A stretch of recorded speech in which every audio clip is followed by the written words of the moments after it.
تو یہ جو ایک بنو امیہ کا بندر احسن باکسر نامی ایک شخص ناصبی بریلوی، اس نے اہل سنت اور اہل تشیع دونوں کے ہاں جو ایک کامن پرسنالٹی ہیں، ہم انہیں 12واں خلیفہ کہتے ہیں اس امت میں، آخری مجدد، اور اہل تشیع انہیں 12واں امام کہتے ہیں۔ دونوں اعتبار سے رسپیکٹیبل پرسنالٹی سیدنا امام محمد بن عبداللہ المہدی رضی اللہ تعالیٰ عنہ علیہ السلام کی شان میں اس نے گستاخی کی ہے، بلکہ گستاخی کا لفظ پہلی بار اگر 100% اپلائی ہوتا ہے نا تو اس کی اس خباثت کے اوپر ہے کہ اس نے ننگی گالیاں دی ہیں۔ وہ اتنی بازاری لینگویج ہے کہ اگر آپ کسی دنیا دار شخص کو بھی سنائیں تو وہ کہے گا یار اس لیول پہ اتر کے بھی کوئی شخص اتنی بڑی ہستی جو اہل البیت سے ہیں انہیں گالیاں نکال سکتا ہے، اتنی ننگی گالیاں جو انسان کے تصور میں بھی نہیں کبھی آتی۔ سب سے پہلے تو اب امتحان ہے ان مولویوں کے اوپر جو گلے پھاڑ پھاڑ کر، چاہے وہ وہابیوں میں سے ہوں دو بھائی، چاہے وہ بریلویوں میں سے ہوں، خواہ وہ دیوبندیوں میں سے ہوں، جو اپنے آپ کو عظمت صحابہ اور اہل بیت کا چیمپئن سمجھتے ہیں، ان میں سے کسی کا آپ نے کوئی بیان سنا ہے کہ جو اتنی بڑی گستاخی کہ جس میں امام مہدی علیہ السلام کو مخاطب کر کے ننگی گالیاں دی ہیں ایک ناسبی بریلوی مجہول الحال بندر نے، کہ وہ اسے کنڈیم کریں؟ ویسے یہ گلے پھاڑ کے کہتے ہیں کہ ہم ساروں کے دفاع کے لیے نکلیں گے، یہ صرف بنو امیہ کے خدمت گزار ہے، اس سے زیادہ انہیں کسی کے ساتھ کوئی ہمدردی نہیں ہے، نہ کسی خلیفہ راشد کے ساتھ انہیں کوئی ہمدردی ہے، نہ اہل البیت کے ساتھ کوئی ہمدردی ہے۔ تو ان کے چہرے کے اوپر جو ایک یہ نقاب تھا نا، وہ اللہ کے فضل سے اس واقعے کے بعد اتر گیا۔ یہی بندر کے ٹرم پھر اللہ کے محبوب صلی اللہ علیہ وآلہ وسلم نے اپنی امت میں بنو مروان بنو امیہ کے لیے استعمال کی۔ المستدرک للحاکم میں اور مسند ابی یعلا کے اندر صحیح سند کے ساتھ یہ حدیث موجود ہے۔ سیدنا ابو ہریرہ رضی اللہ تعالیٰ عنہ کہتے ہیں کہ رسول اللہ صلی اللہ علیہ وآلہ وسلم نے اپنی وفات سے چند دن پہلے ایک خواب دیکھا۔ آپ نے خواب میں دیکھا کہ آپ کے ممبر کے اوپر بنو مروان بنو حکم کے بندر اچھل کود رہے ہیں۔ آپ صلی اللہ علیہ وآلہ وسلم گھبرا کر اٹھے، اور حضرت ابو ہریرہ رضی اللہ تعالیٰ عنہ کے الفاظ ہیں کہ آپ صلی اللہ علیہ وآلہ وسلم نے جب یہ خواب بیان کیا تو پھر اپنی وفات تک آپ کو کسی نے مسکراتے ہوئے نہیں دیکھا۔ آپ کو یہ غم لاحق ہو گیا کہ آپ کی وفات کے بعد آپ کی امت کے اوپر یہ لوگ مسلط ہو جائیں گے، یعنی ممبر پر بیٹھنے کا مطلب یہ ہے کہ یہ حکمران بن جائیں گے، اور وہ بن گئے۔ تو وہ سہل ابن سعد الساعدی جو شیعان علی میں سے تھے اور سینئر اصحاب میں سے تھے، ان کو بلا کے کہتا ہے کہ آپ ممبر پر آ کر حضرت علی کے اوپر سب کرو۔ نعوذ باللہ، بخاری میں تو الفاظ ہے سب۔ اس کی وجہ سے جو مفتی تقی عثمانی صاحب ہیں انہوں نے امت کو دھوکہ دیا۔ وہ کہتے ہیں ذکر حدیث میں کہیں موجود ہی نہیں کہ یہ بنو امیہ لعنت کرواتے تھے، صرف سب کا لفظ موجود ہے اور سب کا مطلب ہے تنقید۔ اچھا، حضرت علی پہ تنقید کرنا آپ کے نزدیک جائز ہے کیا؟ اور ان کا میں نے جھوٹ پکڑ لیا۔ اگر مفتی اعظم پلانٹ ارتھ دیوبند یہ کام ڈال رہے ہیں ان کے ساتھ تو باقی تو شاہی کوئی نہیں، یا تو اس نے جھوٹ بولا یا پھر وہ جاہل ہے، اسے پتہ نہیں تھا ذکر حدیث میں موجود تھا۔ بخاری کی یہ حدیث ہے، مسلم میں آئی ہے 6229، اس میں الفاظ ہے، اس نے کہا لعن اللہ ابو تراب، کہو کہ مٹی والے ابو تراب علی ابن ابی طالب پر لعنت۔ نعوذ باللہ۔ ہم تو اس پہ کہیں گے کہ جنہوں نے بھی مولا علی پر یا اہل البیت پر لعنتیں کروائیں، اور جو لوگ ان کا آج تک دفاع کر رہے ہیں، ان سب پہ اللہ کی لعنت، اللہ کے فرشتوں کی لعنت، تمام لعنت کرنے والوں کی لعنت۔ ہاں جی، اور ان کا حشر بھی اپنے بڑے لعنتیوں کے ساتھ ہی ہو، اور اللہ تعالی ہمارا حشر جو ہے خلفائے راشدین اہل البیت اور رسول اللہ صلی اللہ علیہ وآلہ وسلم کے ساتھ کرے، آمین۔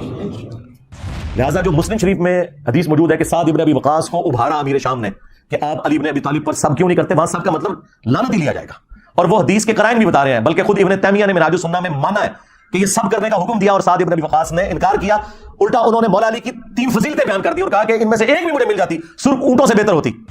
اچھا، یہ سیم جو مسلم کی حدیث ہے نا 6220، سیم 100% اسی سند کے ساتھ، ایک راوی کا بھی فرق نہیں ہے۔ سنن نسائی الکبریٰ میں امام نسائی نے خصائص علی والے چیپٹر میں لی ہے، اور وہاں آگے پتہ کیا الفاظ ہے؟ وہ حضرت سعد ابن ابی وقاص کا بیٹا کہتا ہے کہ پھر جتنے دن حضرت معاویہ مدینہ رہے تو حضرت علی کی تنقیص کا ایک جملہ اپنی زبان سے نہیں نکالا۔ جو میرے باپ نے ان کو ڈانٹا تھا نا، ایک جملہ حضرت علی کے بارے میں بعد میں نہیں بولا انہوں نے۔ اس سے یہ پتہ چل گیا کہ وہ حضرت علی کے بارے میں برے جملے بول رہے تھے، کیونکہ امام نووی کہتا ہے کہ وہ تو بڑے معصومانہ انداز میں پوچھ رہے تھے کہ اے صاحب مجھے حضرت علی کی کوئی فضیلت سنائیں، یہ لوگ کیوں حضرت علی پہ لعنتیں کرتے ہیں، تاکہ مجھے وہ فضائل پتہ چل جائے۔ اگر یہ بات ہوتی تو اینڈ والے الفاظ ہوتے کہ جتنے دن وہ مدینہ رہے تو حضرت علی کی تنقیص کا ایک جملہ نے اپنی زبان سے نکالا، مراد یہ کہ وہ خود ہی کر رہے تھے سب کچھ۔ باقی یہ کافی ساری روایتیں وہ آپ کو انشاءاللہ میرے ریسرچ پیپر میں مل جائیں گی، اور یہ تاریخی روایتیں نہیں ہیں، یہ احادیث کی کتابوں میں ہیں، اور یہ محدثین میری ویڈیوز دیکھ کے گمراہ نہیں ہوئے تھے۔ ہاں جی، میں ان کی کتابیں پڑھ کے انورٹڈ کامز میں گمراہ ہوا ہوں، ٹھیک ہے۔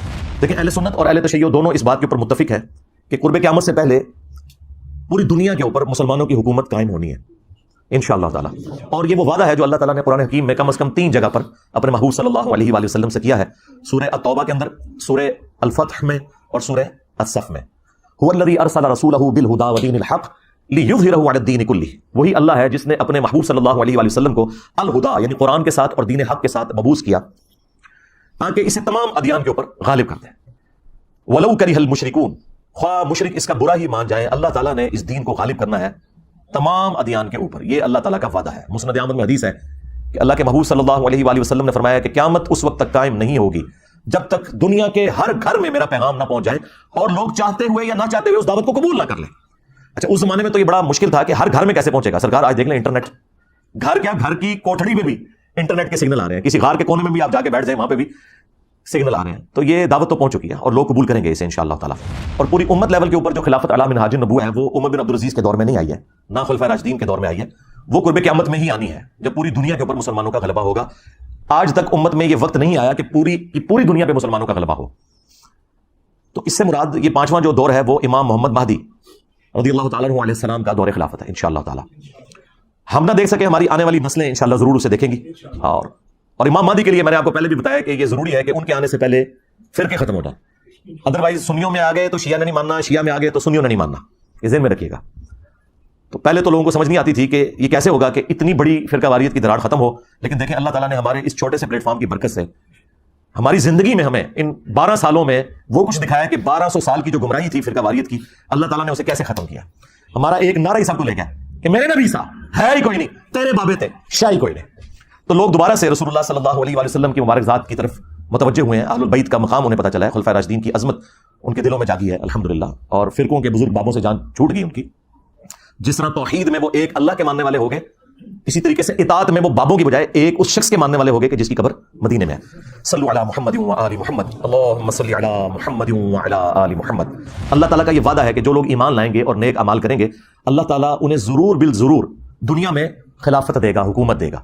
یہ جو آیت ہے نا سورہ نور کی آیت نمبر 55, اس کے کانٹیکسٹ میں حافظ ابن کثیر نے یہ پوری بحث کی ہے اور 12 خلیفوں والی حدیث بخاری مسلم کی نقل کر کے انہوں نے کہا کہ اس حدیث سے کوئی یہ مطلب نہ لے کہ یہ حضور کے فوراً بعد شروع ہو جائیں گے. انہوں نے کہا فوراً بعد جو ہے وہ 4 ہی ہیں, ابو بکر, عمر, عثمان اور علی, اور حسن ابن علی کے 6 مہینے بھی حضرت علی کی خلافت کے دور میں ہی آتے ہیں. اور پھر وقتاً فوقتاً خلیفہ آئیں گے جس طرح عمر بن عبدالعزیز آئے, اور آخری خلیفہ ہوں گے امام محمد مہدی. کہ جب رومنز اور پرشینز کے خلاف جنگ جاری تھی حضرت عمر کے دور میں اور سیدنا عمر نے یہ ارادہ کیا کہ میں خود ان جنگوں میں شریک ہوں, تو حضرت علی نے انہیں ان جنگوں میں شریک ہونے سے روکا اور کہا کہ اگر آپ شہید ہو گئے تو پھر پیچھے سے یہ سارے کا سارا معاملہ تتر بتر ہو جائے گا. آپ پیچھے رہیں, اگر مسلمانوں کو قادسیہ یا یرموک میں شکست کا سامنا بھی کرنا پڑا تو ہم دوبارہ سے فوج تیار کر کے اور اپنے مسلمان بھائیوں کی نصرت کے لیے پیچھے سے بھجوا دیں گے. لیکن اگر آپ شہید ہو گئے تو پیچھے پھر عرب کے لوگ جو ہیں منتشر ہو جائیں گے. یہ پورے کا پورا خطبہ شیعہ کے ہاں نہج البلاغہ میں 2 جگہ یہ خطبات موجود ہیں. ان میں ایک خطبے میں یہ الفاظ ہیں کہ اللہ کا یہ وعدہ ہے کہ اللہ تعالیٰ نے اہل ایمان کو زمین میں خلافت دینی ہے. یعنی یہ سورہ نور آیت نمبر 55 کی طرف مولا علی کا اشارہ تھا کہ جو خلفائے راشدین کو اللہ تعالیٰ غلبہ دے رہا ہے یہ اسی خلافت کا حصہ ہے جو اللہ تعالیٰ نے قرآن میں وعدہ فرمایا. تو یہ بہت بڑی دلیل ہے اس حوالے سے کہ مولا علی علیہ السلام خلفائے راشدین کی حکومت کو اللہ تعالیٰ کی طرف سے انعام سمجھا کرتے تھے الحمدللہ. اور پھر یہ 12 احادیث ان لوگوں کے لیے بھی لمحہ فکریاں ہیں جنہوں نے اس امت میں تقلید کے نام کے اوپر ایک فتنہ کھڑا کیا اور انہوں نے یہ کہا کہ 4 اماموں میں سے ایک امام کی تقلید ضروری ہے, ادروائز آپ گمراہ ہو جائیں گے. تو میرا یہ معصومانہ سوال ہے کہ جس امام نے قرب قیامت میں آنا تھا یعنی امام محمد مہدی رضی اللہ تعالیٰ عنہ علیہ السلام, ان کے بارے میں تو درجنوں حدیث موجود ہیں, اور تمہارے بنائے ہوئے امام جنہوں نے ریٹائر نہیں ہونا, لیکن ریٹائر نہیں ہو رہے نا, وہ کہہ رہے ہیں آج بھی تقلید انہیں کی کرنی ہے. حالانکہ آج 80% مسائل جو ہے نا وہ جدید ہیں جن کا امام حنیفہ, امام شافعی, امام احمد بن حنبل, امام مالک کو پتہ ہی نہیں ہے کہ اس میں دنیا میں کیا مسائل ہیں. ان میں ان اماموں کی توہین نہیں کر رہا, ان کے نام پہ جو فرقے کھڑے ہوئے ہیں نا ان کو ٹارگٹ کر رہا ہوں. اگر ہم آج عیسیٰ ابن مریم کے حوالے سے کرسچنس کو جھنجھوڑتے ہیں تو اس کا مطلب یہ نہیں کہ ہم عیسیٰ ابن مریم کی توہین کر رہے ہیں. تو جن اماموں نے ریٹائر نہیں ہونا بقول ان کے بارے میں کوئی حدیث ہے, اور جس نے قرب قیامت میں آنا تھا ان کے بارے میں تو حدیث موجود ہے. اس کا مطلب ہے کہ یہ انہوں نے خود جعلی عقیدہ تقلید کا گھڑے. ہاں آپ امام اگر ایکسپرٹس کے طور پر کہیں تو سرکار وہ تو جتنے بھی امت میں بڑے بڑے علماء جنہوں نے اس امت کو کنٹریبیوٹ کیا ہے وہ سارے ہمارے امام ہیں, چاہے وہ امام بخاری ہوں, امام مسلم ہوں, باقی محدثین ہوں, فقہا ہوں, امام حنیفہ, امام شافعی, احمد بن حنبل, امام مالک رحمہ اللہ اجمعین, یہ سب کے سب ہمارے امام ہیں. پہلی حدیث بخاری اور مسلم دونوں میں موجود ہے. رسول اللہ صلی اللہ علیہ وآلہ وسلم نے فرمایا تمہاری اس وقت کیا شان ہوگی جب عیسیٰ ابن مریم تم میں اتریں گے یعنی قرب قیامت میں, وَإِمَامُكُم مِّنكُم, اور تمہارا امام تم میں سے ہوگا. یعنی امام جو ہے یہ امت ہوگی, اور عیسیٰ ابن مریم جو کہ اولو العزم پیغمبر ہیں, 5 پیغمبروں میں سے محمد رسول اللہ صلی اللہ علیہ وآلہ وسلم, ابراہیم خلیل اللہ, موسیٰ کلیم اللہ, نوح نجی اللہ اور عیسیٰ روح اللہ, ان 5 اولو العزم پیغمبر جو سورۃ الاحزاب اور سورہ عاشورہ میں آئے ان میں سے ایک اولو العزم پیغمبر مقتدی ہوگا, اور امام وَإِمَامُكُم مِّنكُم, تمہارا امام تم میں سے ہوگا. یہ حدیث بخاری میں بھی ہے اور مسلم میں. 8ویں حدیث جو ہے وہ مسلم شریف میں بھی کچھ حصہ اس کا موجود ہے, کچھ سنن ابی داؤد کے اندر ہے کہ نبی اسلام نے فرمایا کہ جب مہدی ظاہر ہوگا تو وہ بیت اللہ میں پناہ لے گا اور اسے قتل کرنے کے لیے ایک گروہ روانہ ہوگا شام سے, اور مقام بیدا پر اللہ تعالیٰ اس گروہ کو زمین میں دھسا دے گا. یہ ایک اللہ تعالیٰ کی طرف سے ایک غیبی خبر ہوگی پوری امت کے لیے کہ یہ اللہ تعالیٰ کی اسپیشل پروٹیکشن ہے مہدی کے ساتھ. تو وہ لشکر زمین میں جب دھسایا جائے گا یہ اس بات کا ثبوت ہوگا. جو لوگ پوچھتے ہیں کہ جی ابھی تک 500 مہدی تو قتل ہو چکے ہیں امت میں, تو اوریجنل بھی کہیں قتل نہ ہو جائے. نہیں سرکار, اوریجنل نہیں قتل ہوگا. اوریجنل کو جب قتل کرنے کی کوشش کریں گے تو وہ لشکر ہی زمین میں دھسا دیا جائے گا. یہ اللہ تعالیٰ کی طرف سے اسپیشل پروٹیکشن ہوگی کہ مہدی کو کوئی نقصان نہیں پہنچے گا. السلام علیکم ورحمۃ اللہ. لا حول ولا قوة الا باللہ. حسبنا اللہ ونعم الوکیل. یا حی یا قیوم برحمتک استغیث. لا الہ الا انت سبحانک انی کنت من الظالمین. ربنا آتنا من لدنک رحمہ وہیئ لنا من امرنا رشدا. اللہم صل علی محمد وعلی آل محمد وأصحاب محمد وأزواج محمد وأمة محمد أجمعين إلى يوم الدين آمين. الحمد لله رب العالمين والصلاة والسلام على سيد الأنبياء والمرسلين وعلى آله وأصحابه أجمعين إلى يوم الدين. الحمدللہ آج 28 مئی 2023 کو سنڈے کے دن ہمارا یہ پبلک سیشن نمبر 96 منعقد ہونے جا رہا ہے. آپ کے سوالات یہ پرچیوں کی شکل میں میرے پاس آ چکے ہیں. انشاءاللہ ان کو ہم بعد میں ڈسکس کرتے ہیں. پہلے ایک کریٹیکل ایشو ہم نے ڈسکس کرنا ہے.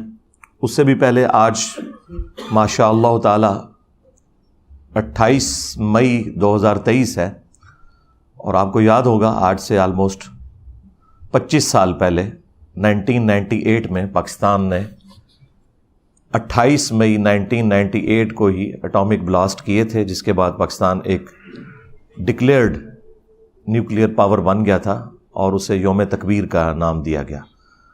آج اس کی آپ سمجھ لیں سلور جوبلی ہے اینیورسری کے پوائنٹ آف ویو سے. اللہ تعالیٰ ملک پاکستان کی خیر فرمائے, پورے عالم اسلام کی خیر فرمائے, پورے عالم اسلام کو اندرونی اور بیرونی خطرات سے محفوظ فرمائے, آمین. اب آ جائیں اس کریٹیکل ایشو کی طرف جو اس ویک آپ سمجھ لیں, اس ویک کا نہیں بلکہ اس پورے سال کا ایک سب سے بڑا ایشو بنا ہے اور پورے ملک کے اندر ایک ہنگامے کی صورتحال ہے. ایک بریلوی ناصبی مجہول الحال جسے کوئی جانتا بھی نہیں, سوائے اس کے کہ ننگی گالیاں دینا اس کی پہچان ہے. تو ہمارا اس پلیٹ فارم سے اس کے بارے میں گفتگو کرنا یہ مجبوراً ہے. ادروائز آپ کو پتہ ہے کہ وہ جو کچھ ماضی میں کرتا رہا, میں نے کبھی اس کا نام بھی نہیں لیا. ہم تو ان کے بڑوں کو اس قابل نہیں سمجھتے, تو یہ تو شاہی کوئی نہیں, یہ تو بنو امیہ کے چھوٹے چھوٹے بندر ہیں. ہم تو بڑے بندروں کو کچھ نہیں سمجھتے. تو یہ جو ایک بنو امیہ کا بندر احسن باکسر نامی ایک شخص ناصبی بریلوی, اس نے اہل سنت اور اہل تشیع دونوں کے ہاں جو ایک کامن پرسنالٹی ہیں, ہم انہیں 12واں خلیفہ کہتے ہیں اس امت میں, آخری مجدد, اور اہل تشیع انہیں 12واں امام کہتے ہیں. دونوں اعتبار سے رسپیکٹیبل پرسنالٹی سیدنا امام محمد بن عبداللہ المہدی رضی اللہ تعالیٰ عنہ علیہ السلام کی شان میں اس نے گستاخی کی ہے. بلکہ گستاخی کا لفظ پہلی بار اگر 100% اپلائی ہوتا ہے نا, تو اس کی اس خباثت کے اوپر ہے کہ اس نے ننگی گالیاں دی ہیں. وہ اتنی بازاری لینگویج ہے کہ اگر آپ کسی دنیا دار شخص کو بھی سنائیں تو وہ کہے گا یار اس لیول پہ اتر کے بھی کوئی شخص, اتنی بڑی ہستی جو اہل البیت سے ہیں, انہیں گالیاں نکال سکتا ہے. اتنی ننگی گالیاں جو انسان کے تصور میں بھی نہیں کبھی آتی. چونکہ ان کے بڑے بھی یہی کام کرتے رہے تو یہ انہی کی جائز اولاد ہیں, بنو امیہ کے بندر. اور یہ جو میں بندر بار بار لفظ استعمال کر رہا ہوں, یہ احادیث کے اندر آیا ہے. وہ احادیث میں بعد میں ڈسکس کروں گا. سب سے پہلے تو اب امتحان ہے ان مولویوں کے اوپر جو گلے پھاڑ پھاڑ کر, چاہے وہ وہابیوں میں سے ہوں 2 بھائی, چاہے وہ بریلویوں میں سے ہوں, خواہ وہ دیوبندیوں میں سے ہوں, جو اپنے آپ کو عظمت صحابہ اور اہل بیت کا چیمپئن سمجھتے ہیں, ان میں سے کسی کا آپ نے کوئی بیان سنا ہے کہ جو اتنی بڑی گستاخی کہ جس میں امام مہدی علیہ السلام کو مخاطب کر کے ننگی گالیاں دی ہیں ایک ناسبی بریلوی مجہول الحال بندر نے کہ وہ اسے کنڈیم کریں. ویسے یہ گلے پھاڑ کے کہتے ہیں کہ ہم ساروں کے دفاع کے لیے نکلیں گے. یہ صرف بنو امیہ کے خدمت گزار ہیں, اس سے زیادہ انہیں کسی کے ساتھ کوئی ہمدردی نہیں ہے. نہ کسی خلیفہ راشد کے ساتھ انہیں کوئی ہمدردی ہے, نہ اہل البیت کے ساتھ کوئی ہمدردی ہے. تو ان کے چہرے کے اوپر جو ایک یہ نقاب تھا نا, وہ اللہ کے فضل سے اس واقعے کے بعد اتر گیا. ویسے تو پورے ملک کے اندر درجنوں FIRs اس کے اوپر درج ہو چکی ہیں, اور مجھے تو لگتا ہے شاید یہ ملک ہی چھوڑ جائے, یہاں رہنا اس کے لیے مشکل ہو جائے گا. ہم نہیں کہتے کہ کوئی ایکسٹرا جوڈیشل ایکٹیویٹی اس کے اوپر پرفارم کی جائے, بلکہ میں نے تو خود بھی کوئی FIR بھی نہیں کٹوائی اس حوالے سے, ورنہ لوگوں نے کہنا تھا کہ یہ کوئی پرسنل معاملہ ہے. لوگ خود ہی اپنے اینڈ پہ یہ معاملات کر رہے ہیں, ورنہ تو میں یہ اپنے لیے بڑا اعزاز سمجھتا کہ ایسے شخص کو قانوناً سزا دلوائی جائے جو ننگی گالیاں نکال رہا ہے اہل البیت کو علیہم السلام اجمعین. تو اب آپ کو وہ سارے مولوی خاموش نظر آئیں گے. یہ صرف بنو امیہ کے دفاع کے لیے اٹھتے ہیں. جس طرح بنی اسرائیل کو بچھڑے کی محبت پلا دی گئی تھی نا, انہیں بنو امیہ کی محبت پلا دی گئی ہے. اور بنو امیہ سے مراد صرف وہی لوگ ہیں جو بنو امیہ میں برے لوگ ہیں. جو اچھے لوگ ہیں ظاہر ہے وہ مراد نہیں ہیں. سیدنا عثمان غنی رضی اللہ تعالیٰ عنہ یا سیدنا عمر بن عبد العزیز رحمہ اللہ تعالی, یا وہ تمام جانثاران اہل بیت جو جنگ صفین میں مولا علی کے ساتھی تھے, اگرچہ ان کا تعلق بنو امیہ کے ساتھ تھا, وہ سب کے سب لوگ ہمارے سروں کا تاج ہیں. ہم ان کی بات نہیں کر رہے, ہم میجورٹی کی بات کر رہے ہیں. اور یہ بندر کی ٹرم قرآن میں موجود ہے. اللہ تعالیٰ نے اصحاب سبت, جنہوں نے اللہ تعالیٰ کی آیات کو توڑ موڑ کر اپنے مقاصد کے لیے یوز کیا اور شریعت کا مذاق اڑایا, بالکل وہی کام اس امت میں بنو امیہ نے بھی کیا. تو اللہ تعالیٰ نے ان پر پھٹکار ڈالی اور سورۃ الاعراف میں فرمایا اعوذ باللہ من الشیطان الرجیم بسم اللہ الرحمن الرحیم کونوا قردۃ خاسئین. ہم نے کہا کہ پھٹکارے ہوئے بندر بن جاؤ. تو وہ انسان تھے لیکن بندروں کی شکلیں ان کی بن گئی. یہی بندر کی ٹرم پھر اللہ کے محبوب صلی اللہ علیہ وآلہ وسلم نے اپنی امت میں بنو مروان بنو امیہ کے لیے استعمال کی. المستدرک للحاکم میں اور مسند ابی یعلا کے اندر صحیح سند کے ساتھ یہ حدیث موجود ہے. سیدنا ابو ہریرہ رضی اللہ تعالیٰ عنہ کہتے ہیں کہ رسول اللہ صلی اللہ علیہ وآلہ وسلم نے اپنی وفات سے چند دن پہلے ایک خواب دیکھا. آپ نے خواب میں دیکھا کہ آپ کے منبر کے اوپر بنو مروان بنو حکم کے بندر اچھل کود رہے ہیں. آپ صلی اللہ علیہ وآلہ وسلم گھبرا کر اٹھے, اور حضرت ابو ہریرہ رضی اللہ تعالیٰ عنہ کے الفاظ ہیں کہ آپ صلی اللہ علیہ وآلہ وسلم نے جب یہ خواب بیان کیا تو پھر اپنی وفات تک آپ کو کسی نے مسکراتے ہوئے نہیں دیکھا. آپ کو یہ غم لاحق ہو گیا کہ آپ کی وفات کے بعد آپ کی امت کے اوپر یہ لوگ مسلط ہو جائیں گے. یعنی منبر پر بیٹھنے کا مطلب یہ ہے کہ یہ حکمران بن جائیں گے, اور وہ بن گئے. تو اس میں الفاظ ہیں میں نے بنو حکم کے بندروں کو, بنو امیہ کے بندروں کو اپنے منبر پر دیکھا ہے. حالانکہ بنو حکم میں عمر بن عبد العزیز بھی آتے ہیں. عمر بن عبد العزیز بن مروان بن حکم, یہ ان کا نام ہے پورا. اب جو لوگ کہتے ہیں نا کہ آپ پوری بنو امیہ کو کہتے ہیں تو اس میں اچھے لوگ بھی ہیں, تو رسول اللہ نے بھی صلی اللہ علیہ وآلہ وسلم پوری بنو امیہ کو بنو حکم کو کہا, اس میں اچھے لوگ بھی تھے. یہ عربی میں ایک رول ہے کہ میجورٹی کو ایڈریس کیا جاتا ہے, جو بیچ میں اچھے لوگ ہیں وہ خود بخود اس میں سے نکل جاتے ہیں. تو یہ ان کے لیے بھی ایک علمی جواب ہے. اور ظاہر ہے یہ نبی کا خواب ہے, اور نبی کا خواب وحی الہی ہوتا ہے. سورہ الصافات میں آیا کہ حضرت ابراہیم علیہ السلام کو اللہ تعالیٰ نے خواب میں دکھایا تھا کہ وہ اپنے بیٹے کی قربانی کر رہے ہیں, اور وہ اس کے لیے آمادہ بھی ہو گئے.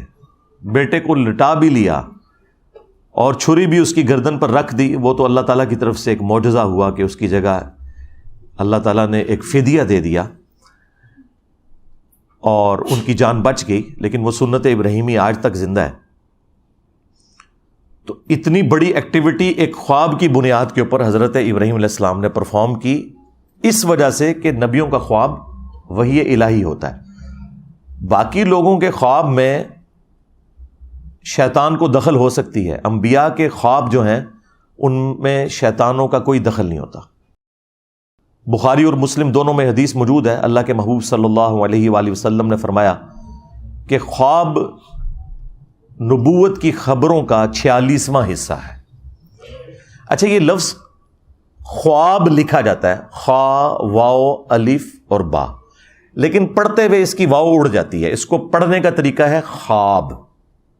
یہ خواب نہیں پڑھا جاتا، ویسے اردو میں چل بھی جاتا ہے لیکن یہ لفظ ہے خواب، تو واو اس میں پھر سائلنٹ ہو جاتی ہے۔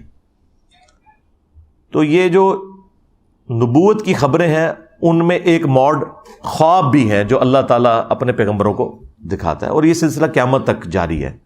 بخاری مسلم دونوں میں حدیث ہے کہ اب میری وفات کے بعد نبوت کی خبروں میں صرف مبشرات باقی ہیں، باقی سب کچھ بیان ہو چکا ہے۔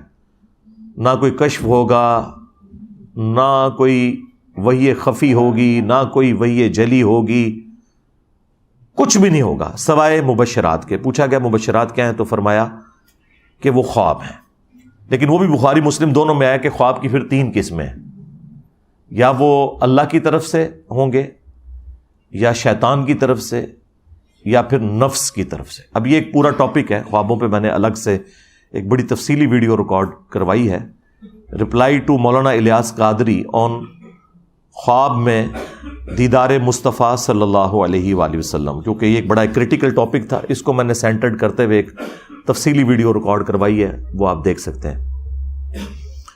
اب آ جائیں یہ بنو امیہ کے بندروں کی طرف کہ جنہوں نے اس طرح کی گستاخی کی اور پورے ملک کے اندر دوبارہ سے ایک سمجھ لیں سنی شیعہ کنفلکٹ کھڑا کرنے کی ایک کوشش ہے، اور اللہ تعالیٰ ہمارے ملک کو اس طرح کے فسادات سے محفوظ کرے۔ ہم نے پہلے بھی یہ بڑے فسادات دیکھے ہیں اور حکومتوں کی سرپرستی میں یہ سب کچھ دیکھا ہے۔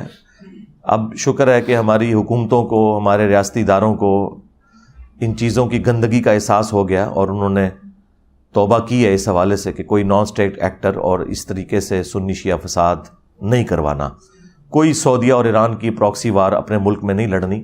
خیر اب تو ان کی بھی آپس میں دوستی ہو چکی ہے، شکر ہے دنیا میں سکون آ گیا اس حوالے سے۔ اور یہ جو خبیث جس نے امام محمد مہدی علیہ السلام کو گالیاں دی ہیں،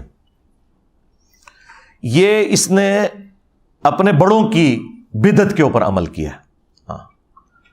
بخاری مسلم دونوں میں موجود ہے کہ بنو حکم، بنو امیہ، بنو مروان کی اولاد میں سے ایک شخص جب حکمران بن کے مدینے میں آتا ہے، گورنر بن کے،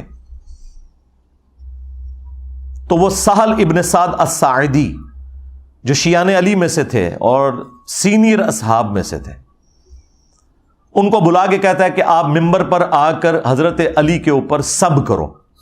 نعوذ باللہ، بخاری میں تو الفاظ ہیں سب۔ اس کی وجہ سے جو مفتی تقی عثمانی صاحب ہیں نا، انہوں نے امت کو دھوکہ دیا۔ وہ کہتے ہیں ذخیرے احادیث میں کہیں موجود ہی نہیں کہ یہ بنو امیہ لعنت کرواتے تھے، صرف سب کا لفظ موجود ہے، اور سب کا مطلب ہے تنقید۔ اچھا، حضرت علی پہ تنقید کرنا آپ کے نزدیک جائز ہے کیا؟ اور ان کا میں نے جھوٹ پکڑ لیا۔ اگر مفتی اعظم پلانٹ ارتھ دیوبند یہ کام ڈال رہا ہے ان کے ساتھ، تو باقی تو شاہی کوئی نہیں۔ یا تو اس نے جھوٹ بولا ہے یا پھر وہ جاہل ہے، اسے پتہ ہی نہیں تھا، ذخیرہ حدیث میں موجود تھا۔ بخاری کی یہ حدیث جب مسلم میں آئی ہے 6229، اس میں الفاظ ہیں، اس نے کہا لعن اللہ ابو تراب، کہو کہ مٹی والے ابو تراب علی ابن ابی طالب پر لعنت، نعوذ باللہ۔ ہم تو اس پہ کہیں گے کہ جنہوں نے بھی مولا علی پر یا اہل البیت پر لعنتیں کروائیں، اور جو لوگ ان کا آج تک دفاع کر رہے ہیں، ان سب پہ اللہ کی لعنت، اللہ کے فرشتوں کی لعنت، تمام لعنت کرنے والوں کی لعنت۔ ہاں جی، اور ان کا حشر بھی اپنے بڑے لعنتیوں کے ساتھ ہی ہو، اور اللہ تعالی ہمارا حشر جو ہے خلفائے راشدین، اہل البیت اور رسول اللہ صلی اللہ علیہ وآلہ وسلم کے ساتھ کرے، آمین۔ تو دھوکہ دیتے رہے، لہذا جب بنو امیہ کے حوالے سے سب کا لفظ آئے تو آپ سمجھ جائیں کہ اس سے مراد ہے لعن اللہ ابو تراب۔ یہ مسلم شریف ہے، مولانا شریف نہیں ہے، اور جھوٹ بولتے ہیں جی مودودی تاریخی روایتیں لکھتا رہا، چڑھ دو میں نے ریسرچ پیپر لکھ دیا ہے واقعہ کربلا کا حقیقی پس منظر 72 صحیح الاسناد احادیث کی روشنی میں 200 روایتیں جمع کی ہیں، بخاری مسلم سے اکثر ہیں، اللہ کے فضل سے عربی میں بھی ہے، اردو میں بھی ہے، انگلش میں بھی ہے، بنگلہ زبان کے اندر بھی ہے، ہندی کے اندر بھی ہے، جتنی بڑی بڑی مسلمانوں کی زبانیں ہیں ان میں آپ مفت ڈاؤن لوڈ کریں ہماری ویب سائٹ ahlsunnatpak.com سے۔ اگر ہارڈ کاپی آپ کو مفت چاہیے تو صرف ڈاک کا آپ کو خرچہ دینا ہوگا۔ 12 ریسرچ پیپرز آپ کو فری آئیں گے گھر، جن میں سے 9 ریسرچ پیپرز ہیں اور 3 اذکار کارڈ ہیں۔ صبح 9 سے لے کر شام 5 بجے تک ہمارا جو نمبر ہے اکیڈمی کا وہ آن رہتا ہے، 032159000162، اس پہ آپ رابطہ کریں، آپ کے گھر یہ فری ڈاک آ جائے گی۔ صرف 500 روپے آپ کو TCS کا خرچہ دینا ہوگا، باقی آپ کو پلاسٹک پیکنگ میں انشاءاللہ وہ فری ملے گا ریسرچ پیپر، اور ساتھ اور ریسرچ پیپرز بھی ہوں گے۔ تو اللہ کے فضل سے میں نے وہ ساری باتیں اس میں جمع کی ہوئی ہیں۔ لہٰذا جو مسلم شریف میں حدیث موجود ہے کہ سعد ابن ابی وقاص کو ابھارا امیر شام نے کہ آپ علی ابن ابی طالب پر سب کیوں نہیں کرتے، وہاں سب کا مطلب لعنت ہی لیا جائے گا، اور وہ حدیث کے قرائن بھی بتا رہے ہیں، بلکہ خود ابن تیمیہ نے منہاج السنہ میں مانا ہے کہ یہ سب کرنے کا حکم دیا اور سعد ابن ابی وقاص نے انکار کیا۔ الٹا انہوں نے مولا علی کی 3 فضیلتیں بیان کر دی اور کہا کہ ان میں سے ایک بھی مجھے مل جاتی سرخ اونٹوں سے بہتر ہوتی۔ سن پہلی فضیلت کہ نبی علیہ السلام نے خیبر کے موقع پر فرمایا تھا کہ کل میں اس شخص کے ہاتھ میں جھنڈا دوں گا جو اللہ اور اس کے رسول سے محبت کرتا ہے اور اللہ اور اس کا رسول اس سے محبت کرتے ہیں، اور ہم پوری رات سوئے نہیں اس شوق میں کہ وہ خوش نصیب کون ہوگا۔ اور صبح رسول اللہ صلی اللہ علیہ وآلہ وسلم نے علی ابن ابی طالب کو جھنڈا دیا۔ اور مسلم میں تو یہاں تک الفاظ ہیں، حضرت عمر کہتے ہیں مجھے پوری زندگی کبھی خواہش نہیں ہوئی تھی کہ مجھے حضور کوئی عہدہ دیں سوائے اس ایک موقع کے، یعنی حضرت علی پہ رشک کرتے تھے حضرت عمر خیبر کی وجہ سے۔ اور پھر ان کا معاویہ سن دوسرا موقع تبوک کے موقع پر، جب نبی علیہ السلام نے پہلا اور آخری موقع تھا کہ حضرت علی کو مدینہ شریف چھوڑا اور آپ جنگ پہ جا رہے تھے رومن امپائر کے خلاف، تو حضرت علی رو پڑے، تو آپ نے انہیں تسلی دی کہ علی کیا تو اس بات پہ راضی نہیں کہ تیری میرے ساتھ وہی نسبت ہے جو ہارون کی موسیٰ کے ساتھ، مگر میرے بعد کوئی نبی نہیں۔ یعنی رسول اللہ کے بعد کوئی نبی ہوتا تو حضرت علی ہوتے، اور اگر رسول اللہ کے ہوتے ہوئے کوئی امتی نبی ہوتا تو بھی حضرت علی ہوتے۔ تو غلام القادیانی دجالت شاہی کوئی نہیں اگر مولا علی نبی نہیں بن سکے تو تیسری فضیلت انہوں نے کہا کہ سن، جب نجران کے عیسائیوں کا وفد آیا اور نبی علیہ السلام کو اللہ تعالیٰ نے حکم دیا سورہ آل عمران میں کہ آپ ان سے مباہلہ کریں، تو نبی علیہ السلام اپنے ساتھ علی، حسن، حسین اور فاطمہ کو لے کر آئے اور کہا اللہم ہؤلاء اہل بیتی، اے اللہ یہ میرے اہل بیت ہیں۔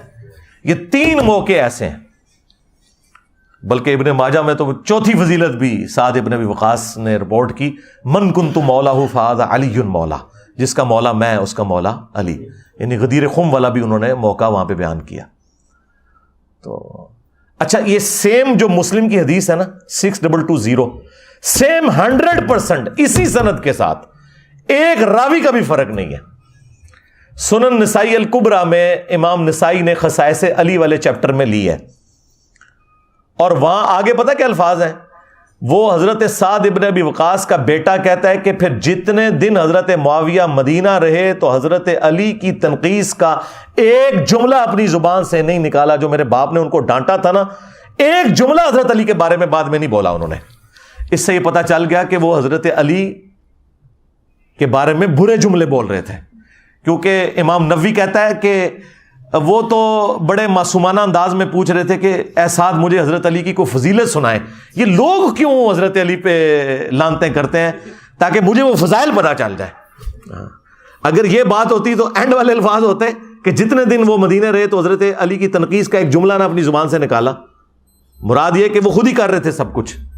باقی یہ کافی ساری روایتیں وہ آپ کو انشاءاللہ میرے ریسرچ پیپر میں مل جائیں گی، اور یہ تاریخی روایتیں نہیں ہیں، یہ احادیث کی کتابوں میں ہیں، اور یہ محدثین میری ویڈیوز دیکھ کے گمراہ نہیں ہوئے تھے۔ ہاں جی، میں ان کی کتابیں پڑھ کے انورٹڈ کاماز میں گمراہ ہوا ہوں، ٹھیک ہے۔ تو یہ الگ سے ایک ٹاپک ہے۔ تو یہ جو کچھ اس نے کیا ہے نا، اس ناسبی بندر نے، یہ اپنے بڑوں کے طریقے کے اوپر چل رہا ہے۔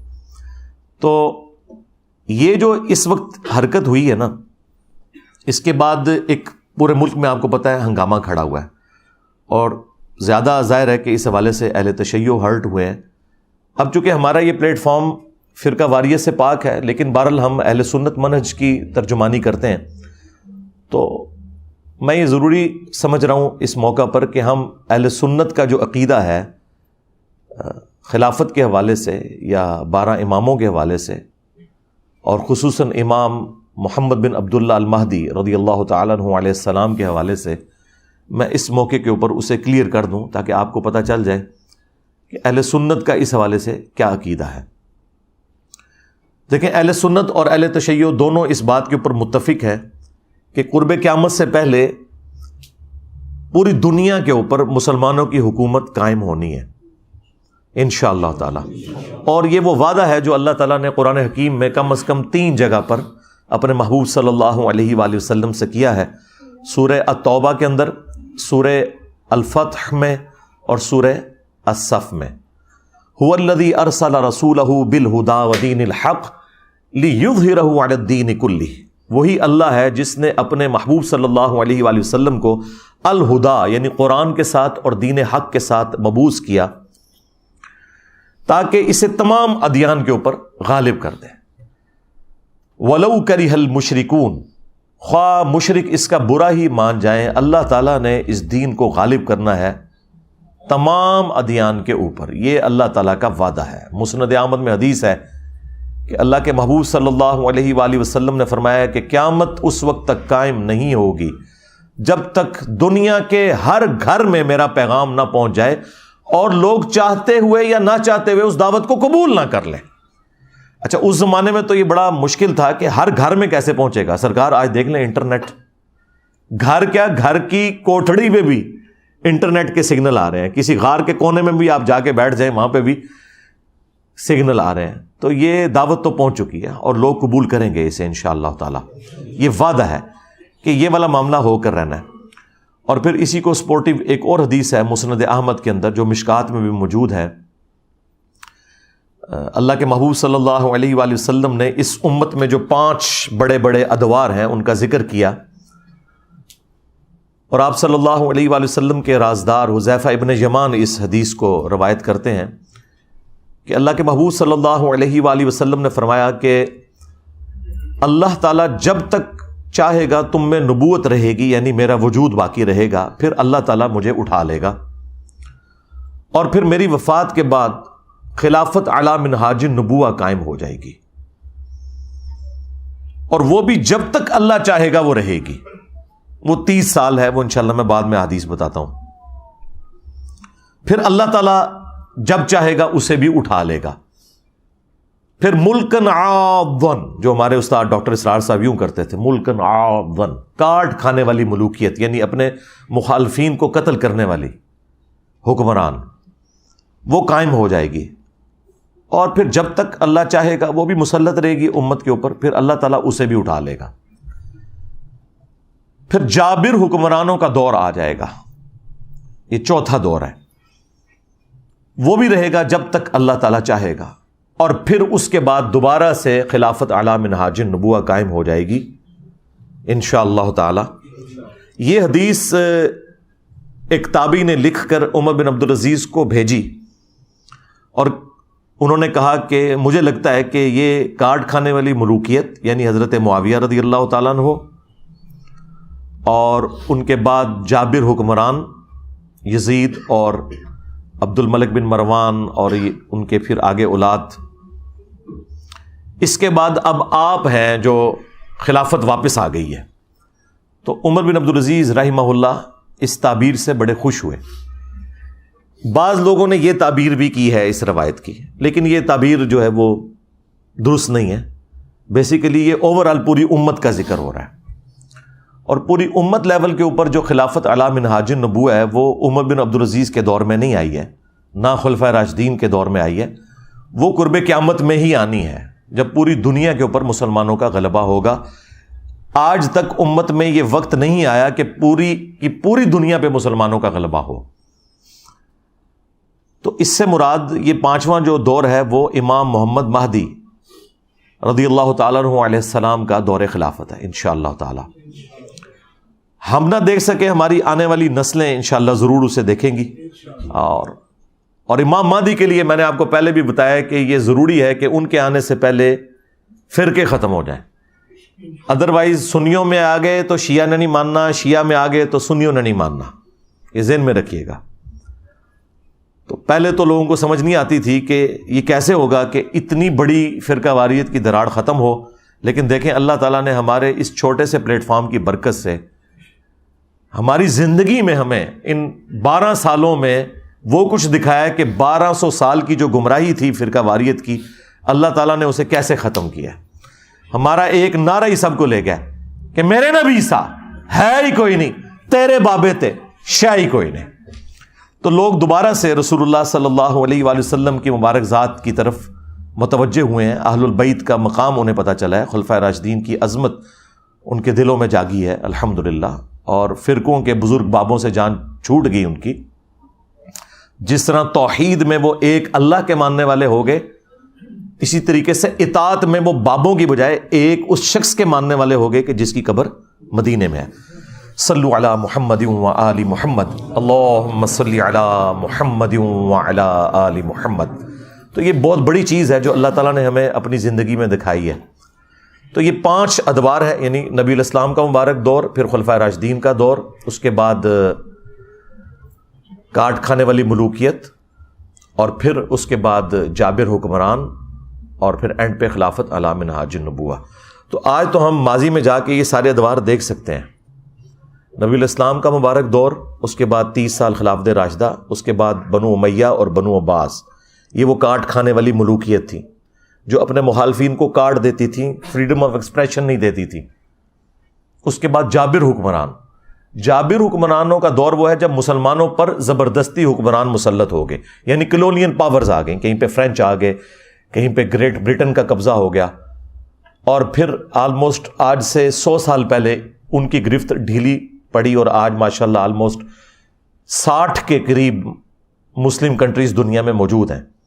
تو وہ جو جابر حکمرانوں کا دور ہے نا، وہ اللہ کے فضل سے ٹوٹنا شروع ہو گیا اور امپائرز ختم ہو گئے، اب ملک بن گئے.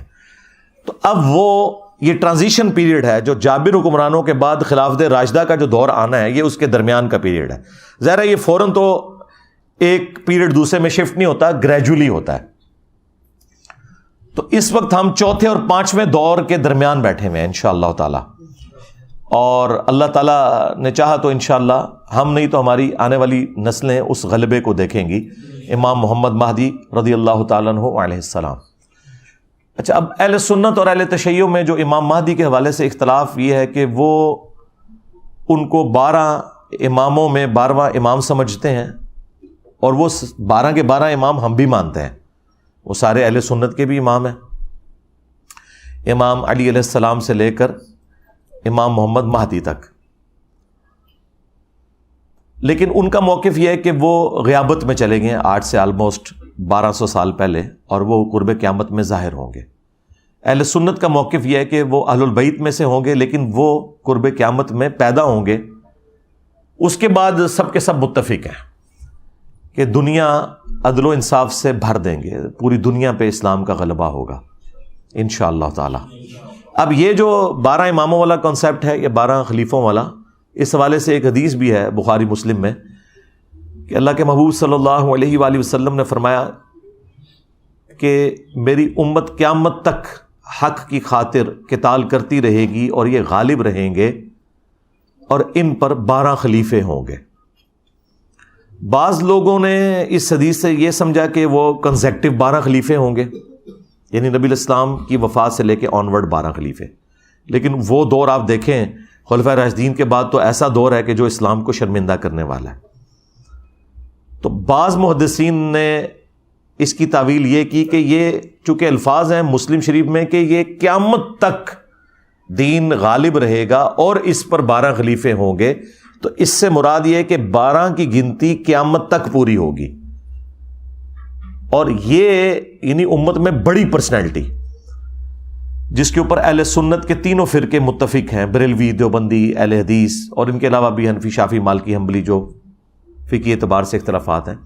حافظ ابن کثیر بہت بڑی پرسنالٹی ہے، ابن تیمیہ کے شاگرد ہیں، وہابیوں کو بھی کوئی اعتراض نہیں ہوگا. حافظ ابن کثیر نے تفسیر ابن کثیر میں آیت الاستخلاف جو ہے سورہ نور کی آیت نمبر 55 کہ اللہ تعالیٰ کا یہ وعدہ ہے کہ جو لوگ ایمان لائیں گے اور نیک اعمال کریں گے اللہ تعالیٰ انہیں ضرور بالضرور دنیا میں خلافت دے گا، حکومت دے گا.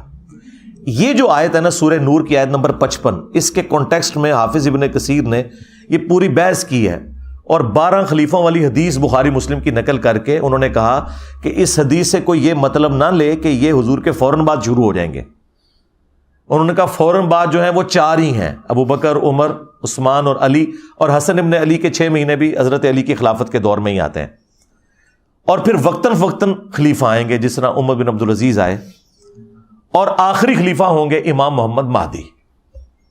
پھر انہوں نے اہل تشیع کا اس میں رد کیا کہ شیعہ جو یہ 12 اماموں والا کنسیپٹ رکھتے ہیں ہم اس کنسیپٹ کو نہیں مانتے، لیکن ہم 12 خلیفوں کو مانتے ہیں. اور چونکہ بخاری مسلم میں آیا کہ یہ جو 12 خلیفے ہیں ان کو اللہ تعالیٰ حکومت دے گا، تو اہل تشیع جن اماموں کو خلیفہ ڈکلیئر کر رہے ہیں ان میں سے تو صرف 2 کو حکومت ملی ہے، مولا علی علیہ السلام کو اور مولا حسن علیہ السلام کو. باقی تو بیچارے سارے کے سارے ظلماً شہید کیے گئے ہیں. اس میں انہوں نے اپنا جو سنی موقف ہے وہ بھی بیان کیا اور شیعہ کے اوپر رد کیا، لیکن 12 کے فگر کے اوپر اور 12ویں امام کے اوپر وہ بھی متفق ہیں، چاہے آپ اسے 12 نمبر خلیفہ کہہ لیں یا 12 نمبر امام کہہ لیں. اور شیعہ نے تو اپنا نام ہی آپ کو پتا ہے، 12 12 اماموں کے ماننے والے ہیں. 12 یعنی یہ عربی میں 12 اماموں کے ماننے والے لوگ. تو وہ 12ویں امام کے اوپر تو سب کے سب متفق ہیں. اچھا، اب بڑی حیران کن بات ہے، یہ جو آیت نور ہے نا، اسی کا کانٹیکسٹ میں نہج البلاغہ جو شیعہ کے ہاں ایک معتبر کتاب ہے، اس میں بھی مولا علی علیہ السلام کا ایک خطبہ ہے کہ جب رومنز اور پرشینز کے خلاف جنگ جاری تھی حضرت عمر کے دور میں، اور سیدنا عمر نے یہ ارادہ کیا کہ میں خود ان جنگوں میں شریک ہوں، تو حضرت علی نے انہیں ان جنگوں میں شریک ہونے سے روکا اور کہا کہ اگر آپ شہید ہوگے تو پھر پیچھے سے یہ سارے کا سارا معاملہ تتر بتر ہو جائے گا. آپ پیچھے رہیں، اگر مسلمانوں کو قادسیہ یا یرموک میں شکست کا سامنا بھی کرنا پڑا تو ہم دوبارہ سے فوج تیار کر کے اور اپنے مسلمان بھائیوں کی نصرت کے لیے پیچھے سے بھجوا دیں گے، لیکن اگر آپ شہید ہو گئے تو پیچھے پھر عرب کے لوگ جو ہیں منتشر ہو جائیں گے. یہ پورے کا پورا خطبہ شیعہ کے ہاں نہج البلاغہ میں 2 جگہ یہ خطبات موجود ہیں. ان میں ایک خطبے میں یہ الفاظ ہیں کہ اللہ کا یہ وعدہ ہے کہ اللہ تعالیٰ نے اہل ایمان کو زمین میں خلافت دینی ہے. یعنی یہ سورہ نور آیت نمبر 55 کی طرف مولا علی کا اشارہ تھا کہ جو خلفائے راشدین کو اللہ تعالیٰ غلبہ دے رہا ہے یہ اسی خلافت کا حصہ ہے جو اللہ تعالیٰ نے قرآن میں وعدہ فرمایا. تو یہ بہت بڑی دلیل ہے اس حوالے سے کہ مولا علی علیہ السلام خلفائے راشدین کی حکومت کو اللہ تعالیٰ کی طرف سے انعام سمجھا کرتے تھے. الحمدللہ. بہرحال سنی اور شیعہ ایک ایسی ہستی کے اوپر متفق ہیں جو اہل سنت کے ہاں 12ویں خلیفہ ہیں اور اہل تشیع کے ہاں وہ 12ویں امام ہیں. قرب قیامت میں انہوں نے پوری دنیا کو انصاف سے بھرنا ہے. یعنی نٹ شیل کے اندر یہ ایک پورے کا پورا عقیدہ ہے جس پہ سنی اور شیعہ کا اتفاق ہے. ہاں جہاں اختلاف ہے وہ یہ ہے کہ شیعہ کا یہ موقف ہے کہ وہ پیدا ہو چکے ہیں، غیابت میں ہیں، اور اہل سنت کا موقف یہ ہے کہ انہوں نے ابھی آنا ہے. اس کے بعد سب کچھ اتفاقی امر چل رہا ہے.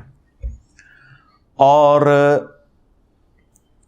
اسپیسیفکلی امام محمد مہدی علیہ السلام کے حوالے سے اہل سنت کے ہاں کم از کم 12 صحیح الاسناد احادیث تو موجود ہیں، اور اگر آپ اس کے طرق گننے شروع کر دیں تو وہ تو سینکڑوں میں.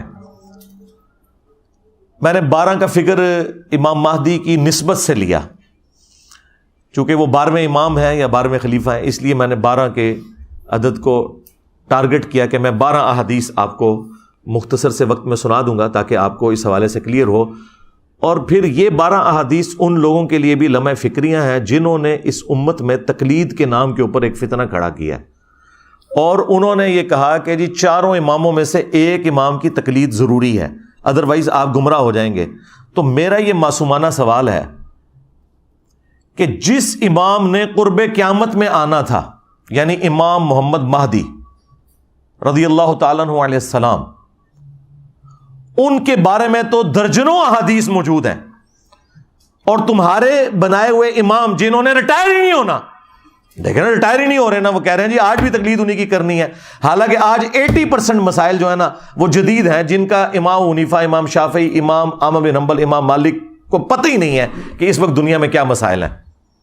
ان میں ان اماموں کی توہین نہیں کر رہا، ان کے نام پہ جو فرقے کھڑے ہوئے ہیں نا ان کو ٹارگٹ کر رہا ہوں۔ اگر ہم آج عیسیٰ ابن مریم کے حوالے سے کرسچنز کو جھنجھوڑتے ہیں تو اس کا مطلب یہ نہیں کہ ہم عیسیٰ ابن مریم کی توہین کر رہے ہیں۔ تو جن اماموں نے ریٹائر ہی نہیں ہونا بقول ان کے بارے میں کوئی حدیث ہے؟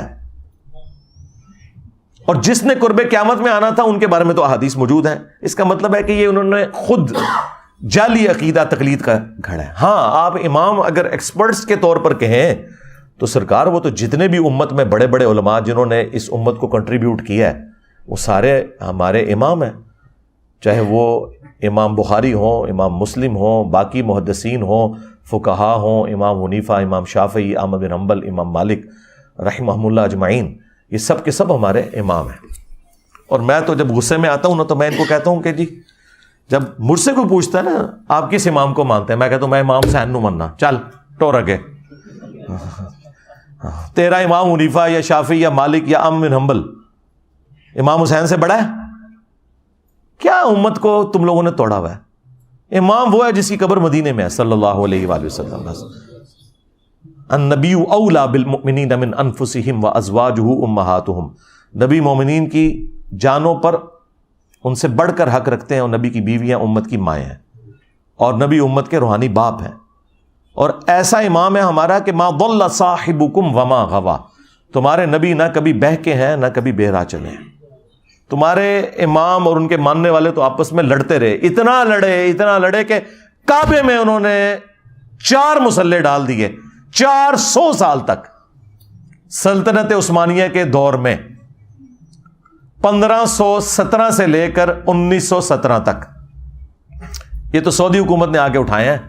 اگر یہ چاروں امام حق پر تھے تو ایک نماز آپ حنفی کے پیچھے پڑھ لیتے، ایک شافعی کے پیچھے پڑھ لیتے، ایک حنبلی کے پیچھے پڑھ لیتے، ایک مالکی کے پیچھے۔ نہیں، انہوں نے 4 امام 4 مسلح، اور آپ اندازہ کریں اس سے بڑی اسلام کے ساتھ کیا دشمنی ہوگی کہ کعبہ جو مسلمانوں کی یونٹی کی علامت ہے کہ پوری دنیا میں جب مسلمان کھڑے ہوتے ہیں نماز پڑھنے کے لیے تو ایک طرف رخ کرتے ہیں، اس ایک طرف رخ والی جو جگہ ہے وہاں پہ بھی 4 مسلح ڈال کے 4 امام کھڑے کر دیے۔ اس سے بڑی کوئی بدعت ہو سکتی ہے اس امت میں؟ تو اللہ کے فضل سے یہ بدعت ختم ہو گئی۔ یہ بھی اس بات کا ثبوت ہے کہ قرب قیامت کا وقت قریب ہے، اور دوبارہ سے اللہ تعالیٰ نے غلبہ کرنا شروع کر دیا۔ یہ بھی ایک فرقہ واریت کے خاتمے کا ہی ایک آپ سمجھ لیں بہت بڑا انڈیکیٹر ہے اللہ کے فضل سے۔ تو اللہ کا شکر ہے کہ ہم بڑے مبارک دور میں پیدا ہوئے ہیں کہ جب معاملات بہتری کی طرف جا رہے ہیں، اور سب سے بڑھ کر ہمیں قرآن و سنت کی تعلیمات ریٹن فارم میں ہر بندے کے موبائل کے اندر موجود ہیں، وہ کاؤنٹر ویریفائی کر سکتا ہے۔ میں جتنی احادیث بیان کر رہا ہوں ہماری تمام ویڈیوز میں ایک ایک حدیث کا انٹرنیشنل نمبر لگتا ہے جو سٹینڈرائز ہے عربی کتابوں کا، پلس ہم ان کتابوں کی عربی اور اردو ترجمہ دونوں ڈسپلے کرواتے ہیں، کسی کو شک ہی نہ رہے، کاؤنٹر ویریفائی آپ کر سکتے ہیں۔ تو یہ 12ویں امام سے متعلق 12 احادیث بیان کرنے سے پہلے میں مختصراً اس کاٹ کھانے والی ملوکیت کے حوالے سے بھی ڈسکشن کر دوں، جو نبی علیہ السلام نے فرمایا کہ خلافت راشدہ کے بعد کاٹ کھانے والی ملوکیت آ جائے گی۔ ایٹ لیسٹ اہل سنت کو اپنا عقیدہ پتہ چلے اور اہل تشیع کو بھی پتہ چلے کہ ہم نہ تو بنو امیہ کو آن کرتے ہیں اور نہ ہم امیر شام کو آن کرتے ہیں، اس حوالے سے کہ جو اسلام کے خلاف کام ان کے دور میں ہوئے ہم انہیں فخریہ ڈیفینڈ کرنے کے لیے تیار ہو جائیں، نعوذ باللہ، ایسا بالکل نہیں ہے۔ ابو داؤد اور ترمذی کے اندر حدیث موجود ہے کہ رسول اللہ صلی اللہ علیہ وآلہ وسلم نے ارشاد فرمایا کہ میرے بعد خلافت علی منہاج النبوہ 30 سال تک رہے گی۔ اب یہ 30 سال کی ڈویژن آگے کیسے ہے؟ وہ راوی حدیث صحابی سے پوچھتے ہیں کہ یہ جو 30 سال ہیں ان کی ذرا مجھے تفصیلات بھی بتا دیں۔ اب ظاہر ہے وہ 30 سال کا دور اس صحابی نے دیکھ لیا ہے، تو وہ کہتے ہیں کہ بیٹا گن، ابو بکر کے 2 سال، عمر کے 10 سال، عثمان کے 12 سال اور علی کے 6 سال۔ اب یہ جو علی کے 6 سال ہیں، اس میں 5.5 سال مولا علی علیہ السلام کے اور 6 مہینے سیدنا حسن ابن علی کے ہیں۔ تو وہ راوی حدیث سے وہ تابعی سعید کہتا ہے کہ حضرت یہ لوگ جو بنو امیہ ہیں یہ تو مولا علی علیہ السلام کو خلیفہ ہی نہیں مانتے۔ اب اس حدیث سے یہ بھی پتہ چل گیا کہ بنو امیہ ان کو خلیفہ مانتے ہی نہیں تھے، قصاص عثمان والا معاملہ نہیں تھا۔ اور دوسرا، امام ابو داؤد نے یہاں لکھا علی علیہ السلام۔ تو جو راوی حدیث ہیں حضرت سفینہ رسول اللہ صلی اللہ علیہ وآلہ وسلم کے آزاد کردہ غلام، جو اس حدیث کے راوی ہیں وہ صحابی بھی ہیں اور حدیث کے فہم کو بھی جانتے ہیں۔ انہوں نے فرمایا کہ یہ بنو امیہ کی پیٹھ سے جھوٹ نکلا ہے۔ حق تو یہ ہے کہ بنو امیہ کی، بنو مروان کی، ان بنو زرقا نیلی آنکھوں والے لوگوں کی حکومت بدترین بادشاہت ہے، اس پلانٹ ارتھ کی شریر ترین بادشاہت ہے۔ اچھا، یہی حضرت سفینہ والی حدیث جو ہے نا وہ مسند ابی داؤد طیالسی میں بھی موجود ہے اور مصنف ابن ابی شیبہ میں۔ وہاں آگے الفاظ ہیں کہ وہ راوی حدیث سعید تابعی پوچھتا ہے حضرت سفینہ رضی اللہ تعالیٰ عنہ سے کہ حضرت اگر خلافت 30 سال ہے تو پھر حضرت معاویہ کیا ہیں؟ تو انہوں نے کہا کہ حضرت معاویہ مسلمانوں کے پہلے بادشاہ ہیں، اور مصنف ابن ابی شیبہ کے الفاظ ہیں کہ یہ سخت گیر بادشاہ ہیں اور ان کا پہلا بادشاہ معاویہ ابن ابی سفیان ہے رضی اللہ تعالیٰ عنہ۔ ظاہر ہم تو احترام سے ہی نام لیں گے۔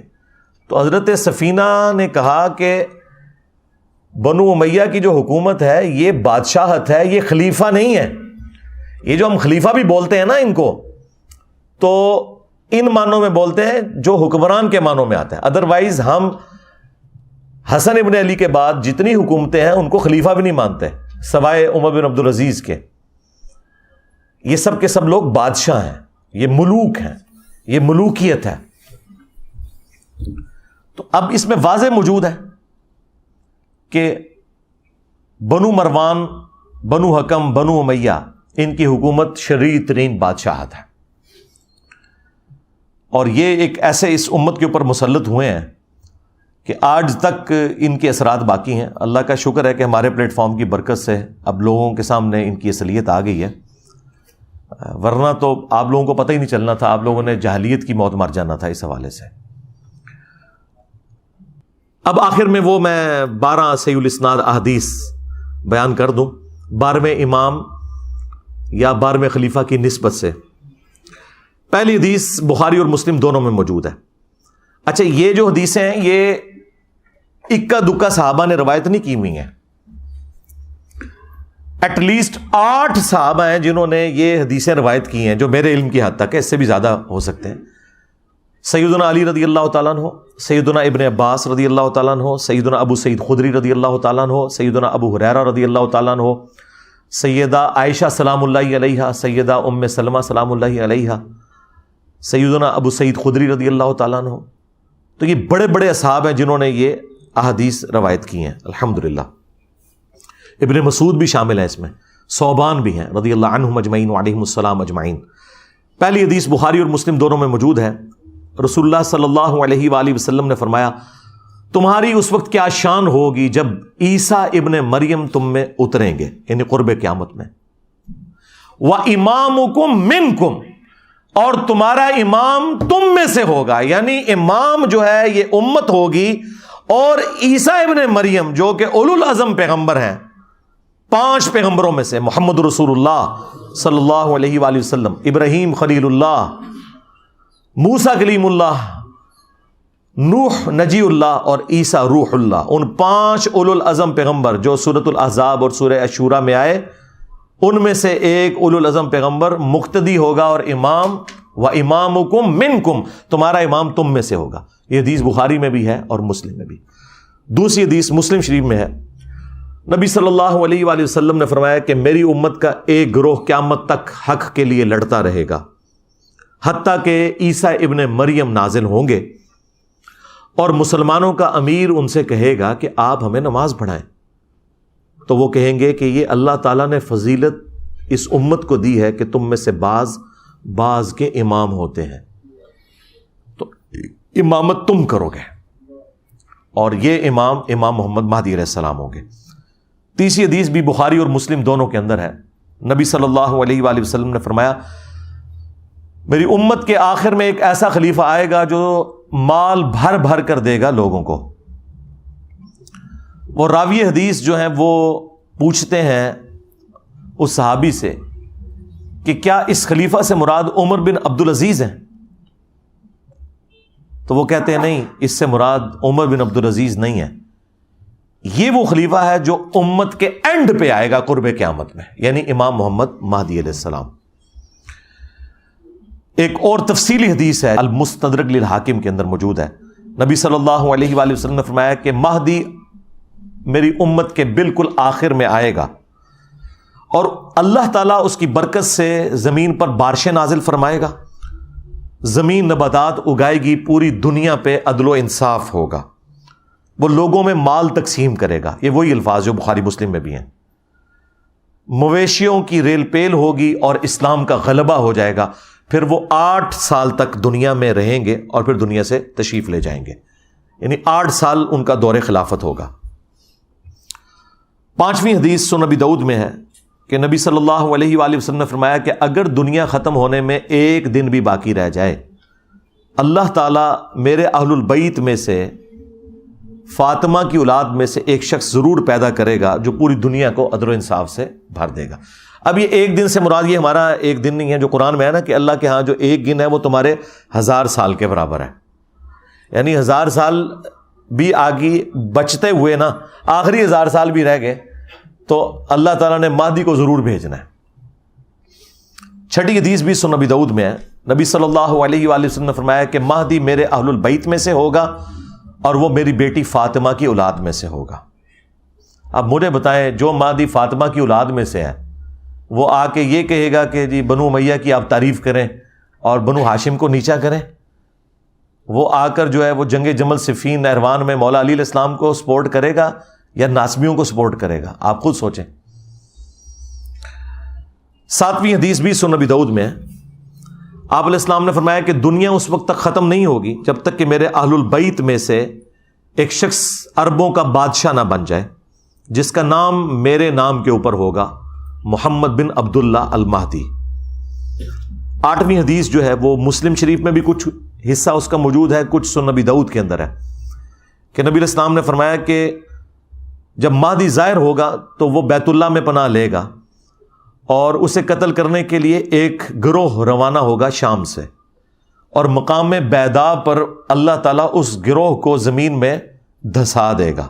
یہ ایک اللہ تعالیٰ کی طرف سے ایک غیبی خبر ہوگی پوری امت کے لیے کہ یہ اللہ تعالیٰ کی اسپیشل پروٹیکشن ہے مہدی کے ساتھ۔ تو وہ لشکر زمین میں جب دھسایا جائے گا، یہ اس بات کا ثبوت ہوگا، جو لوگ پوچھتے ہیں کہ جی ابھی تک 500 مہدی تو قتل ہو چکے ہیں امت میں، تو اوریجنل بھی کہیں قتل نہ ہو جائے۔ نہیں سرکار، اوریجنل نہیں قتل ہوگا، اوریجنل کو جب قتل کرنے کی کوشش کریں گے تو وہ لشکر ہی زمین میں دھسا دیا جائے گا۔ یہ اللہ تعالیٰ کی طرف سے اسپیشل پروٹیکشن ہوگی کہ مہدی کو کوئی نقصان نہیں پہنچے گا۔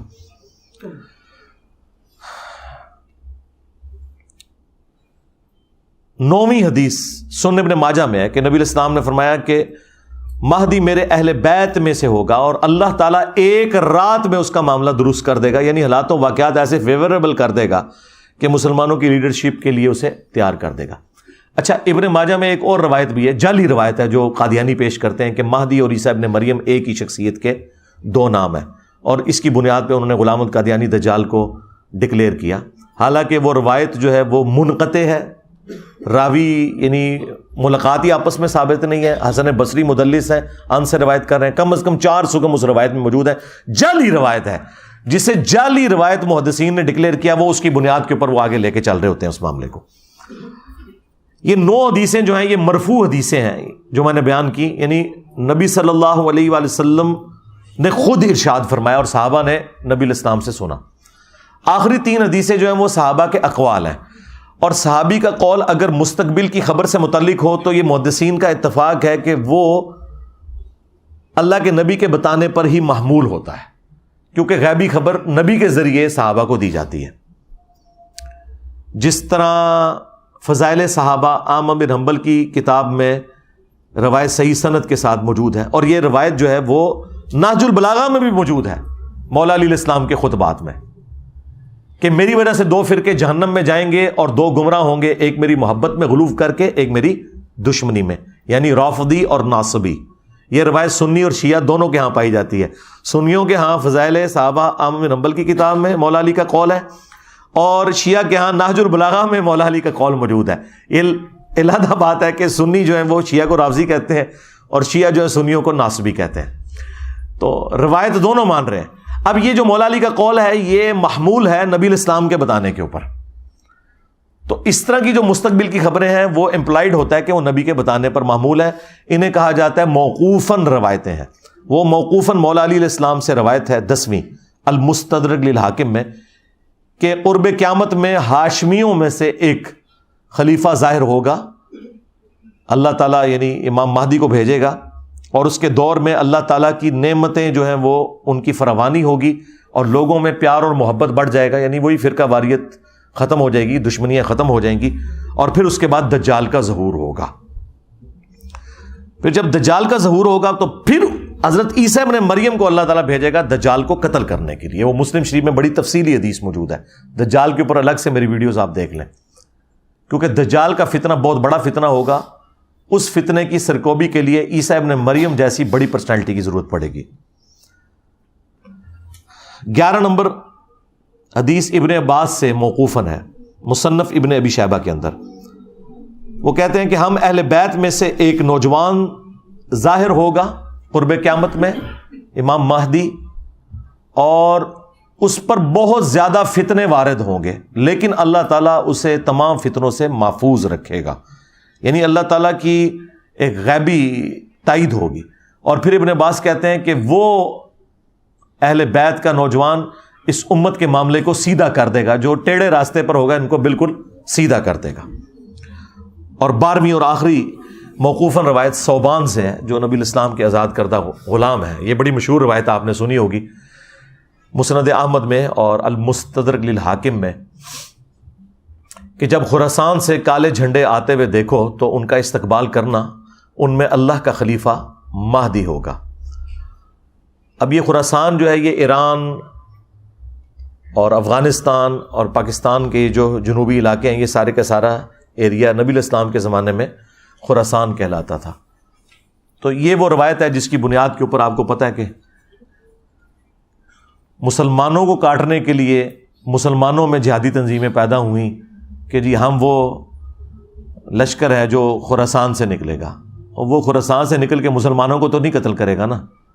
تو یہ ایک احادیث سے الفاظ اٹھاتے ہیں، اور اس میں تو الفاظ ہیں کالا جھنڈا، آپ تو کالے جھنڈے سے چڑھتے ہیں، آپ تو کہتے ہیں کالا لباس جہنمیوں والا ہے، آپ کالی پگڑی سے چڑھتے ہیں، آپ کالے کپڑوں سے چڑھتے ہیں، تو آپ کا کیا کالے لباس کے ساتھ لینا دینا؟ تو یہ تو سنت ہے جس سے آپ چڑھتے ہیں۔ یہ 12 احادیث امام محمد مہدی علیہ السلام سے متعلق، اور جو ضروری گفتگو تھی میں نے اس حوالے سے کر دی، کیونکہ ایک اچھا موقع تھا کہ ہماری آواز ان لوگوں تک پہنچتی جنہیں ابھی تک سنی شیعہ کنفلکٹ کی اس سنگینی کا اندازہ نہیں ہے، کہ اس طرح کی ایکٹیویٹی سے پھر اینڈ رزلٹ کیا نکلتا ہے۔ اور میں سمجھتا ہوں گستاخی اصل میں ہے ہی یہ جو اب ہوئی ہے، اس حوالے سے کہ آپ ایک شخصیت کو ٹارگٹ کر کے اتنی ننگی اور گندی گالیاں دیتے ہیں کہ جو انسان کے کانوں سے دھواں نکال دیں۔ اب ظاہر ہے کہ وہ میں کلپ تو اس میں اپنی ویڈیو میں تو نہیں چلاؤں گا، سارے لوگ سن چکے ہیں، اور میں نہیں سمجھتا کہ ہماری ویڈیو کو ہم اس طریقے سے گندا کریں اس کے بکواسیات کے ساتھ۔ تو باقی دوسرے چینلز کے اوپر وہ ویڈیوز چڑھی ہوئی ہیں، ہم تو صرف جو اہل سنت کا عقیدہ ہے وہ پبلک کے سامنے رکھیں گے، امام محمد مہدی علیہ السلام کے حوالے سے، 12ویں خلیفہ یا 12ویں امام، اور ان کی جو عزت اہل سنت کے ہاں ہے، تاکہ یہ پتہ چلے کہ یہ کوئی سنی شیعہ تفریق سے متعلق پرسنالٹی نہیں ہے، بلکہ یہ سنی شیعہ اتحاد کی علامت ہے۔ امام محمد بن عبداللہ المہدی رضی اللہ تعالیٰ عنہ وعلیہ السلام، اللہ تعالیٰ اگر ہماری زندگی میں وہ آئیں تو ہمیں ان کا ساتھ دینے کی توفیق عطا فرمائے، اور اگر ہماری آنے والی نسلوں میں وہ لوگ ہیں جنہوں نے امام محمد مہدی کا زمانہ پانا ہے تو انہیں توفیق دے کہ وہ ان کا ساتھ دیں غلبہ اسلام کے لیے۔ صلو علی محمد و آل محمد، اللہم صلی علی محمد و علی آل محمد و اصحاب محمد و ازواج محمد و امت محمد اجمعین الی یوم الدین، آمین۔